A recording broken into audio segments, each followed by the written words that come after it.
Hello நண்பர்களே, போன வீடியோவில் வந்து ஸ்ட்ரக்சர் ஆஃப் ஐடிஐ எலக்ட்ரிஷியன் அந்த டைட்டில் வந்து பார்த்தோம். அதாவது ஆர்கனைசேஷன் எப்படி இருக்குது, ஒரு ஐடிஐ எலக்ட்ரிஷியனுக்கான ஆர்கனைசேஷன் எப்படி வந்து அமைஞ்சிருக்கு, எந்தெந்த மெத்தடு கீழே அவங்க வந்து படிக்க வைக்கிறாங்க, ஆர்கனைசேஷன் ஸ்ட்ரக்சரு, அப்புறம் வந்து அவங்களோட எக்ஸாம்ஸ் அதை பற்றிலாம் வந்து போன இதில் வந்து பார்த்தோம். இந்த இந்த வீடியோவில் வந்து என்ன மாதிரி டைட்டில் பார்க்க போகிறோன்னா, மின் பணியால் தொழில் பிரிவுக்கான எதிர்கால வாய்ப்புகள், அதாவது scope of the electrician trade. ஒரு ஐடிஐ எலக்ட்ரிஷியன்னா அவங்களுக்கு என்ன மாதிரிலாம் ஸ்கோப் இருக்கும் அப்படின்னு சொல்லிட்டு போன வீடியோட கண்டினியூஷன் இந்த வீடியோவில் வந்து பார்க்க போகிறோம். ஃபர்ஸ்ட் வந்து என்னென்னா, எப்படி ஆரம்பிக்குதுன்னா, இதில் மின்பணியால் தொழிற்பிரிவு உங்களை வரவேற்கிறது. நாடு முழுவதும் உள்ள தொழிற்பயிற்சி நிலையங்களில் கட்டமைப்புகளில் கைவினைஞர்கள் பயிற்சி திட்டத்தின் கீழ் மின்பணியாளர் தொழிற்பிரிவு மிகவும் பிரசித்தி பெற்ற தொழிற்பிரிவாகும். இந்த தொழிற்பிரிவின் பயிற்சி காலம் 2 ஆண்டுகள் ஆகும். அதாவது 4 பருவம். ஒரு ஒரு ஆண்டுக்கு 2 செமஸ்டருங்கிறதால 4 பருவங்கள் அப்படி சொல்கிறாங்க. இது வந்து 2 பிரிவாக பிரிச்சிருக்காங்க. ஒன்று வந்து அறிவு புலம், டொமைன் பகுதி, மையப்பகுதி, அதாவது கோர் பகுதி அப்படி சொல்லிட்டு 2 பிரிவாக பிரிச்சிருக்காங்க. அறிவு புலம்ங்கிறதுல என்ன வருதுன்னா, டொமைனில் அறிவு புலம் பகுதியில் தொழிற்பயிற்சி மற்றும் தொழில் கருத்தியல் கற்பிக்கப்படுகிறது. மையப்பகுதியில் பட்டறை கணிதம் மற்றும் அறிவியல், பொறியியல், வரைபடம், வேலைவாய்ப்பு திறன், மென்மை மற்றும் வாழ்க்கை திறன் கற்பிக்கப்படுகிறது. மற்றும் நேஷனல் கோட் ஆஃப் ஆக்குபேஷன் NCOவின் படி மின்பணியால் தொழில் பிரிவின் வேலை வாய்ப்பை அடிப்படையாக கொண்டு 2 பிரிவுகளாக பிரிக்கப்படுகின்றது. அதாவது இது வந்து 2 பிரிவாக வந்து பிரிச்சிருக்காங்க. ஒன்று வந்து என்னென்னா, மின்பணியால் பொது NCO 2015 references 7411.00100, electrician general NCO 2015 references 7411.0100. இந்த ஒரு இதில் வந்து ரெஃபரன்ஸ் கீழே வந்து வருது. இது அடுத்தது வந்து என்னென்னா, மின் பொருத்துனர் எலக்ட்ரிஷியன் ஃபிட்டர். ஃபஸ்ட்டு வந்து எலக்ட்ரிஷியன் ஜென்ரலு, இன்னொன்று வந்து எலக்ட்ரிஷியன் ஃபிட்டர். 2 வந்து பிரிவாக வந்து பிரிச்சிருக்காங்க. அது அந்த டைட்டில் கீழே வந்து கொஞ்சம் எலாபரேட்டாக சொல்லியிருக்காங்க. அந்த ஒவ்வொரு இதையும் வந்து நம்ம வந்து பார்ப்போம்.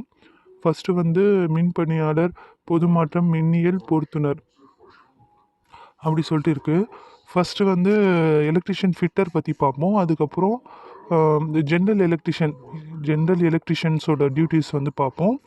அதுக்கப்புறம் அடுத்த வீடியோவில் வந்து எலக்ட்ரிஷியன் ஃபிட்டர்ஸ் பற்றியும் அவங்களுக்கு இருக்க கீ ஸ்கில்ஸை பற்றியும் வந்து பார்ப்போம்.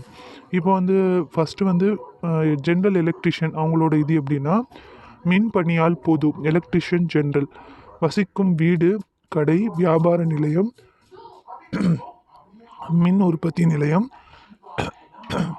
தொழிற்சாலை போன்ற பகுதிகளில் விளக்கு, இயந்திரங்கள் மற்ற மின்பணி உபகரணங்கள் அமைக்கவும் பழுது பார்க்கவும் வேண்டும். மின் சுற்று, மின் நிறுவல் முதலியவற்றின் வரைபடங்களை பார்த்து புரிந்து கொள்ள வேண்டும். மின் மோட்டார்கள், டிரான்ஸ்ஃபார்மர்கள், சுவிட்ச் போர்டுகள், மைக்ரோஃபோன், ஒலிபெருக்கி ஆகியவற்றை பொருத்துதல், இணைப்புகளை தயார் செய்து டெர்மினல்களை சால்டர் செய்தல், மின் நிறுவல்கள் மற்றும் மின் சாதனங்களை சோதனை செய்தல், மெக்கர் மற்றும் சோதனை விளக்கு முதலியவற்றை பயன்படுத்தி பழுதுகளை கண்டறிதல். இதுதான் வந்து அவங்களோட வேலையாக இருக்கும், எலக்ட்ரிஷியன் ஜெனரலோட வேலையாக இருக்கும். அடுத்தது வந்து மின் இணைப்பில் ஏற்படும் பழுதுபட்ட பகுதியை பழுது பார்த்தல், புதிய ஒயரிங் செய்தலும், ஃபியூஸ்களை மாற்றி புதிய ஃபியூஸ்களை போடுதல், பழுதடைந்த பாகங்களை புதுப்பிக்கவும், எல்லா மின்சார சாதனங்களையும் நல்ல நிலையில் வைத்திருக்கும் பணியினையும் மேற்கொள்ளலாம். ஆர்மச்சர் காயில்களை சுற்றலாம். மின் கடத்திகள், மின் கேபிள்கள் ஆகியவைகளை இழுத்து இணைப்பு கொடுக்கும், கேபிள்களின் எளிய இணைப்பு கொடுப்பது போன்ற பணிகளையும் செய்யலாம்.